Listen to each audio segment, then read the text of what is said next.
Pemerintah Kota Medan menyatakan komitmennya untuk memerangi judi online yang kian meresahkan masyarakat. Wali Kota Medan Riko Waas meminta warga untuk segera melapor jika melihat praktik judi online di sekitarnya.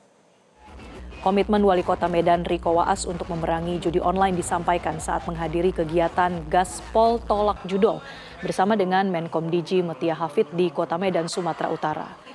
Riko Waas menegaskan pemberantasan judi online tidak bisa hanya mengandalkan pemerintah pusat melalui pemblokiran situs oleh Kementerian Komunikasi dan Digital, tapi perlu keterlibatan seluruh elemen pemerintah hingga ke tingkat paling bawah. Riko mengajak warga untuk berani melaporkan jika mengetahui ada keluarga atau lingkungan sekitar yang terpapar judi online.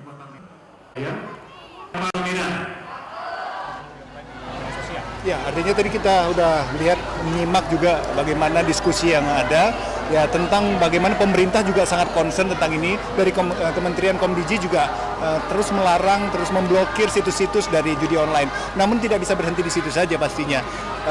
Pesan hari ini adalah kita bersama-sama, semuanya, seluruh elemen dari pemerintah, dari tingkat pusat maupun provinsi, kota, dan juga camat dan lurah, bahkan ke Kepling sekalipun, ini harus terus membantu semuanya. Tapi yang kami butuhkan yang lebih kuat lagi apa? Masyarakatnya, peran masyarakatnya juga. Laporkan apabila ada keluarga yang terkena, ada yang menggunakan, ini harus kita perankan bersama agar bisa melarang sama-sama juga. Jangan ini menjadi virus yang terus-menerus ada di antara kita.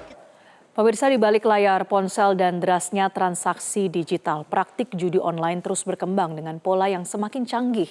Sejumlah pengungkapan kasus pun menunjukkan adanya jaringan lintas negara yang beroperasi secara terstruktur.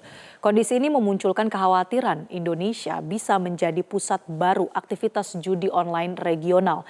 Kita akan membahasnya bersama dengan pakar digital Heru Sutadi. Selamat siang, Pak Heru.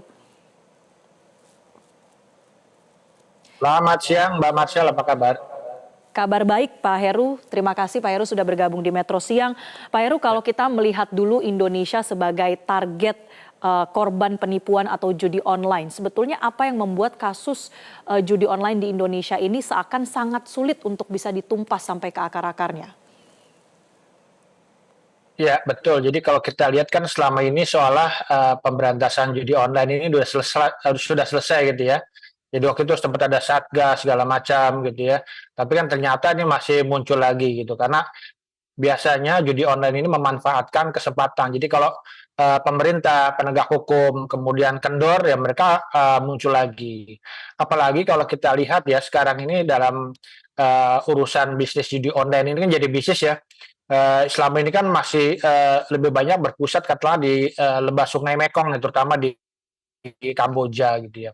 Cuman memang dengan konflik yang terjadi antara Kamboja dengan Thailand, salah satu yang menjadi sasaran dari konflik itu adalah ya dihancurkannya gedung di mana pusat judi online di Kamboja.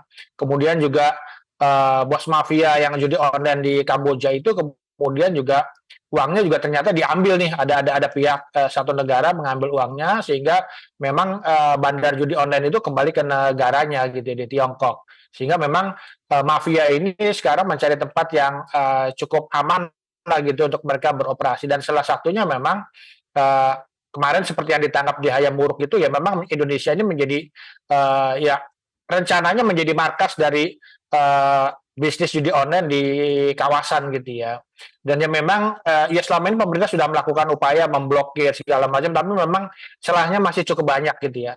Jadi misalnya katakanlah ketika pemblokiran waktu itu ya, kan jadi ada yang diblokir, ada yang nggak diblokir, dan itu melibatkan pegawai di kementerian tertentu yang sekarang sudah menjalani hukuman gitu ya.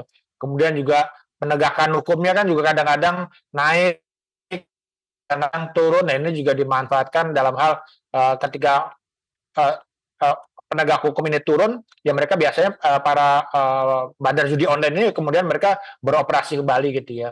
Dan juga memang yang paling sulit itu adalah bagaimana kita juga menyadarkan masyarakat gitu. Mungkin juga di tengah kesulitan ekonomi, ya mungkin masyarakat juga mencari cara agar mendapatkan uang dalam waktu cepat, dalam jumlah banyak, dan yang itu yang ditawarkan oleh judi online gitu ya. Dan dipermudah dengan pinjaman online, mereka menggunakan pinjaman online untuk bermain judi online, tapi yang terjadi kemudian pinjaman online-nya tidak terbayar, uangnya amblas di judi online gitu.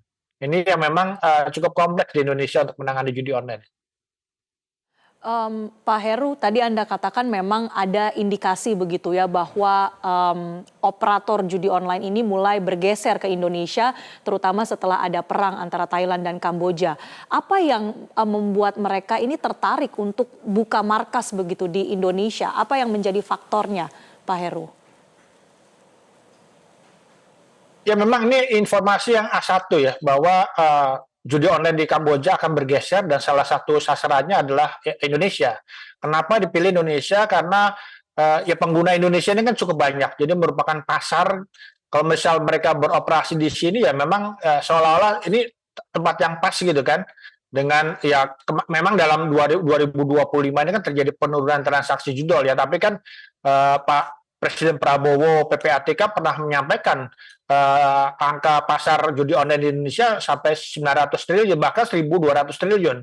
Dan pengguna judi online di Indonesia kan juga cukup besar gitu ya. Ini jutaan, melibatkan semua kalangan, dari anak-anak sampai dewasa gitu kan. Kemudian juga ya tentunya juga masyarakat berpenghasilan rendahnya cukup banyak gitu. Jadi puluhan juta pengguna yang menggunakan judol ini ya masyarakat Indonesia tergiur ya, terjerat dengan judol itu gitu. Kemudian hal lainnya juga adalah kemudahan Indonesia dimasuki oleh para turis ya, para wisatawan seolah-olah gitu kan. Tapi kan ternyata dengan tertangkapnya 300 orang ini kan artinya bahwa kita kecolongan nih gitu. Harapan kita mendatangkan wisatawan mancanegara yang berkualitas gitu kan, bawa duit bisa menggerakkan ekonomi Indonesia, tapi ternyata mereka ini adalah penjahat siber gitu kan, penjahat yang terkait judi online yang justru bukan mengeluarkan duit, justru mereka mengambil menghisap duit rakyat Indonesia gitu. Sehingga memang persoalan keimigrasian juga perlu kita kritisi juga gitu ya.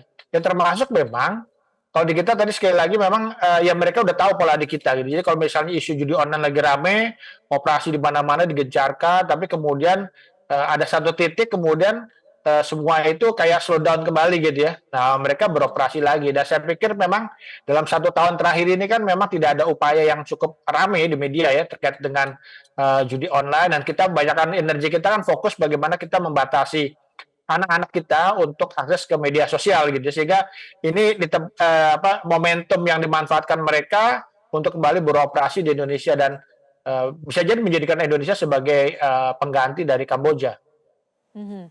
Ya, Pak Heru, kalau kemudian sudah jelas begitu ya Indonesia ini begitu rentan untuk menjadi markas judi online dan saat ini dari penangkapan di Hayamuruk bahkan di Batam juga ada polisi dan pemerintah begitu ya berupaya untuk mencari sampai ke bosnya begitu atau aktor intelektualnya. Nah, ini seberapa besar kemungkinan bisa sampai menangkap begitu ya aktor di balik ini semua? Apakah ini cukup mudah atau tantangannya akan besar sekali dan memakan waktu lama? Ya memang itu yang diharapkan masyarakat gitu. Jangan kemudian ya masyarakat ini terkadang mereka judi online tapi juga korban sebenarnya gitu ya. Walaupun ini nggak benar juga nih bermain judi online, tapi juga mereka menjadi korban. Yang diuntungkan itu kan ujungnya adalah misalnya bandar, kemudian juga influencer yang terkait dengan judi online. Nah memang juga untuk sampai ke sana itu memang jalannya panjang. Tapi paling tidak memang ada pihak-pihak yang harus bertanggung jawab nih. Kan juga dulu pernah ada influencer-influencer ya bahkan selebritis lah mempromosikan ya seolah-olah ini game, seolah-olah ini investasi segala macam yang ternyata kan itu judi online. Ya ini yang harus memang dikejar, dihukum, diberikan efek jera gitu ya. Dan memang juga harus koordinasi juga dengan PPATK, dengan Interpol gitu ya untuk kemudian menelusuri nih siapa sih bandarnya gitu ya, di mana sih bandarnya kan gitu ya. Ya sebenarnya semua orang udah pada tahu juga bandarnya itu di mana kan gitu loh. Cuma kan nggak tahu nih kita juga apakah kita tidak bisa sampai ke sana atau seperti apa. Tapi memang juga pergerakan uangnya juga memang ini menjadi hal yang cukup menantang juga ya untuk ditelusuri ya. Karena kalau sekarang itu kan kalau dulu kan kita bicara tentang misal dunia perbankan atau apa gitu sehingga dari bank ke banknya kan bisa ditelisik gitu ya. Tapi kalau misal sekarang itu memang uangnya semua berpusat di kripto gitu sehingga memang harus ada upaya juga untuk ya mendapatkan data-data yang siapa saja mungkin yang kemudian uangnya ini kemudian ditempatkan di kripto gitu. Nah kalau yang informasi yang saya dapatkan terakhir itu ya memang salah satu bandarnya memang dari Tiongkok ya, yang kemudian juga ternyata duitnya juga di freeze juga nih sama pemerintah dari Amerika Serikat gitu ya, sehingga kemudian juga dia kembali lagi ke Tiongkok dan kemudian para mafianya ini bersebaran di kawasan Asia Tenggara dan salah satunya memang yang cukup dominan itu di Indonesia. Ya, dan kalau kita melihat di ujung tombaknya begitu Pak Heru, bagaimana situs-situs ini seperti mati satu tumbuh seribu begitu ya, ibaratnya sudah tahun lalu saja sudah lebih dari 200.000 situs yang diblokir tapi tetap saja menjamur. Apakah metode untuk memblokir situs ini masih tepat sasaran Pak Heru di tengah teknologi yang makin canggih, bahkan untuk aliran dana sudah masuk ke kripto begitu?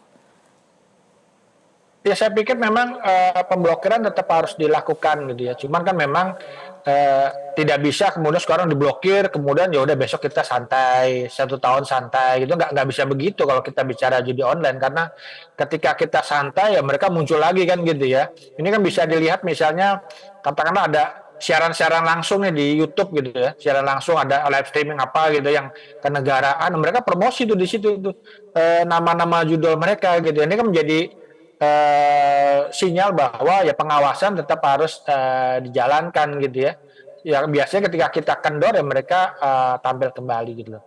Tapi memang untuk memberantas ini sampai ke akar-akarnya kita tidak hanya bicara situs diblokir, tapi juga ini harus ada efek jerah juga nih bagi mereka yang terlibat gitu. Jadi kalau selama ini kan misalnya influencer, oh saya kan nggak tahu kalau itu judi online, tapi kan ternyata itu judi online dan itu nggak diapa-apain gitu. Ini jadi ya bagi masyarakat ini bebas-bebas saja gitu ya, sehingga kemudian mereka ya tetap menggunakan judi online. Kemudian juga memang harus ada pembatasan juga nih, tadi kalau saya sebutkan ada pinjaman online gitu ya, dengan kemudahan pinjaman online segala macam, sehingga uang pinjaman online dipakai untuk judi online. Nah kemudian ketika duitnya amblas di judi online dipinjam lagi ke pinjaman online gitu ya. Ini kan dua mata rantai yang harus sama-sama juga kita tangani secara bersama agar nggak satu menyebabkan yang lainnya gitu loh. Dan tentunya juga masyarakat, pemuka agama juga harus sama-sama ya tentu bekerja keras ya untuk bagaimana menyadarkan kita semua bahwa ya nggak ada orang kaya karena judi gitu loh. Ini kan kalau lagunya Pak Haji Oma Irama kan gitu ya. Yang terjadi kan judi kan justru membuat ya banyak rumah tangga di Indonesia kan bertengkar, bercerai gitu ya. Ada yang bunuh diri gitu. Jadi memang tidak hanya membuat ekonomi kita makin sulit, tapi juga masalah inti kerumah tanggaan, masalah apa namanya yang hal-hal yang tidak kita harapkan ini terjadi tadi sampai bunuh diri gitu. Baik, tentu kita harapkan pengawasan yang kontinu tadi ya Pak Heru, pengawasan yang kuat di setiap saat, jangan sampai pemberantasan menurun intensitasnya supaya bisa mencegah judi online sampai ke akar-akarnya. Terima kasih Pak Heru Sutadi, Direktur Eksekutif ICT Institute, pakar digital sudah bergabung di Metro Siang. Jelajahi cara baru mendapatkan informasi. Download Metro TV Extend sekarang.